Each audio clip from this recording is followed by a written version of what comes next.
Hello friends, welcome to my channel. दोस्तों, आज के इस वीडियो में हम बात करने जा रहे हैं बाल विकास के टॉप 25 क्वेश्चन के बारे में। आपको बताया दोस्तों, आज की यह बाल विकास के क्वेश्चन आपके REET exam, UP super TET exam के लिए काफ़ी ज़्यादा इंपॉर्टेंट है। साथ में अगर आप C TET exam, MP TET, UP TET, इसके अलावा अदर स्टेट टेट एग्जाम की अगर तैयारी कर रहे हैं तो आपके लिए यह क्वेश्चन काफ़ी ज़्यादा इंपॉर्टेंट होने वाले हैं।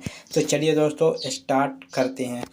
यहाँ पर पहला क्वेश्चन है आपका, प्राथमिक विद्यालयों के बालकों के लिए निम्न में से किसे बेहतर मानते हैं। तो प्राथमिक विद्यालयों के बालकों के लिए आप निम्न ऑप्शन दिए गए हैं, इनमें से किसे बेहतर मानते हैं। तो यहाँ पर ऑप्शन है वीडियो, अनुरूपण, प्रदर्शन, स्वयं के द्वारा किया गया अनुभव, ये सभी। तो दोस्तों, इसका राइट आंसर है आपका यहाँ पर स्वयं के द्वारा किया गया अनुभव।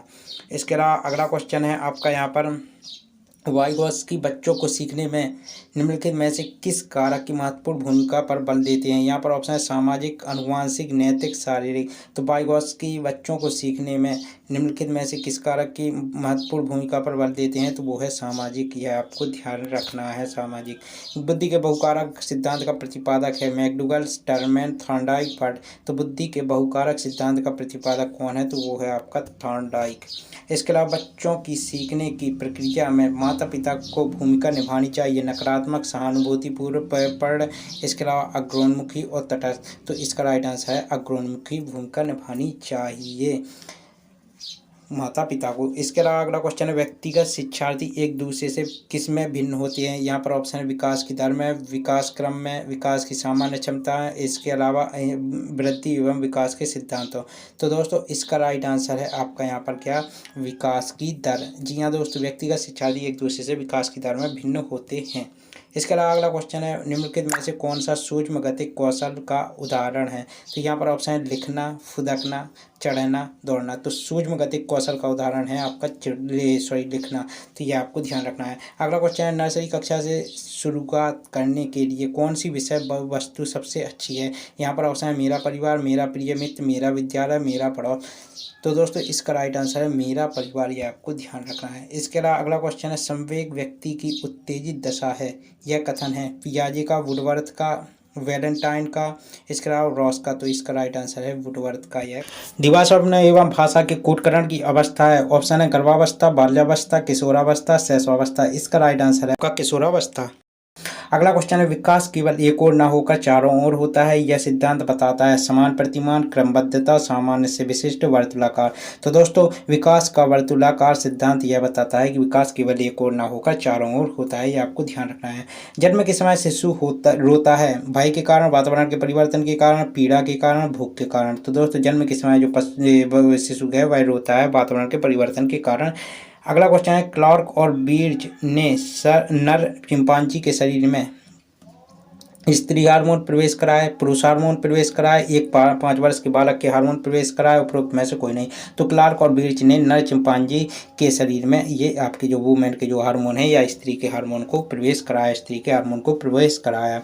इसके अलावा बालक का विकास वंशानुक्रम व वातावरण का है क्या, योगफल, शेषफल, गुणनफल, भागफल। तो बालक का विकास वंशानुक्रम व वातावरण का गुणनफल है। यह आपको ध्यान रखना है।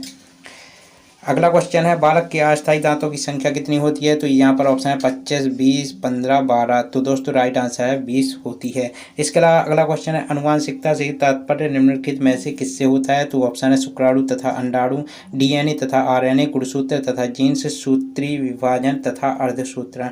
तो दोस्तों, अनुवांशिकता से तात्पर्य आपका किससे है, गुणसूत्र तथा जीन्स से। यह आपको ध्यान रखना है, बहुत ही ज़्यादा इंपॉर्टेंट क्वेश्चन है, काफ़ी ज़्यादा यह आपका एग्जाम में पूछा जाता है।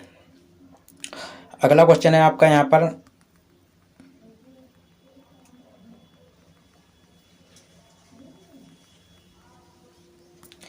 अनुवांशिकता के वास्तविक निर्धारक होते हैं। तो यहाँ पर ऑप्शन है कोशिका, गुणसूत्र, न्यूरॉन, कोश, शरीर। तो दोस्तों, अनुवांशिकता के वास्तविक निर्धारक कौन होते हैं। तो वह होते हैं आपके गुणसूत्र। ये आपको ध्यान रखना है। इसके अलावा अगला क्वेश्चन है, दिवा स्वप्न में विचरण करने की कामना अत्यंत प्रबल होती है। शैशवावस्था, गर्भावस्था, बाल्यावस्था में और किशोरावस्था है। तो दिवा स्वप्न में विचरण करने की कामना अत्यंत प्रबल होती है। यह है आपकी कब, यह है आपकी किशोरावस्था में। तो इसका राइट आंसर है किशोरावस्था है। अगला क्वेश्चन है आपका यहाँ पर, क्रोध संवेग के कारण उत्पन्न प्रवृत्ति है। फिर से सुन लीजिए क्वेश्चन। क्रोध संवेग के कारण उत्पन्न प्रवृत्ति क्या है, आपको ये बताना है। ऑप्शन है आत्मगौरव, अधिकार, युयुत्सा, दंड। तो ध्यान रखना है क्रोध संवेग के कारण उत्पन्न प्रवृत्ति, क्रोध संवेग के कारण उत्पन्न प्रवृत्ति है युयुत्सा, ये आपको ध्यान रखना है।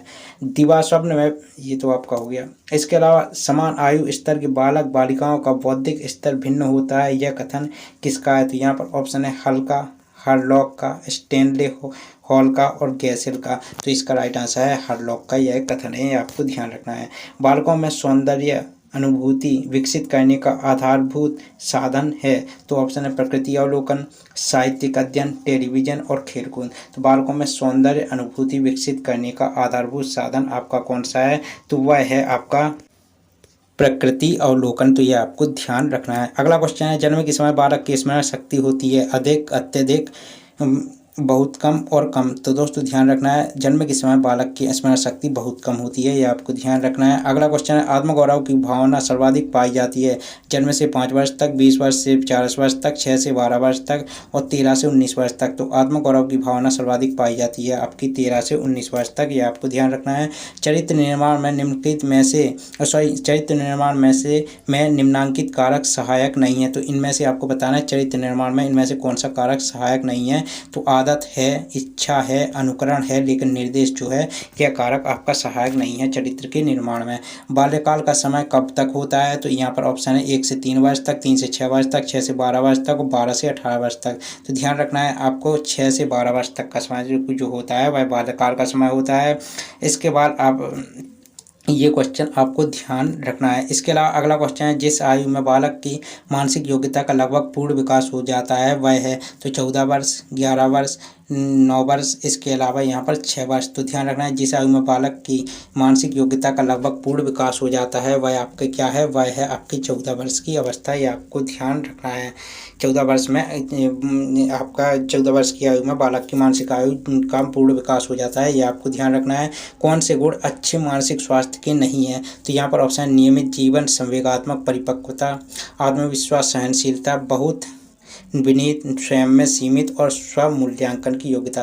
तो यहाँ पर पूछा गया कौन से गुण अच्छे मानसिक स्वास्थ्य के नहीं है। तो ये तीनों गुण तो आपके अच्छे मानसिक स्वास्थ्य के हैं, लेकिन बहुत विनीत, स्वयं में सीमित, ये आपके अच्छे मानसिक स्वास्थ्य का गुण नहीं है। तो ये आपको ध्यान रखना है। तो दोस्तों ये थे आपके टॉप 25 आज के आपके बाल विकास के इंपॉर्टेंट क्वेश्चन जो आपके पेपर में आने की ज़्यादा से ज़्यादा संभावना है। आई होप आपको यह वीडियो पसंद आया होगा। जय हिंद, वंदे मातरम।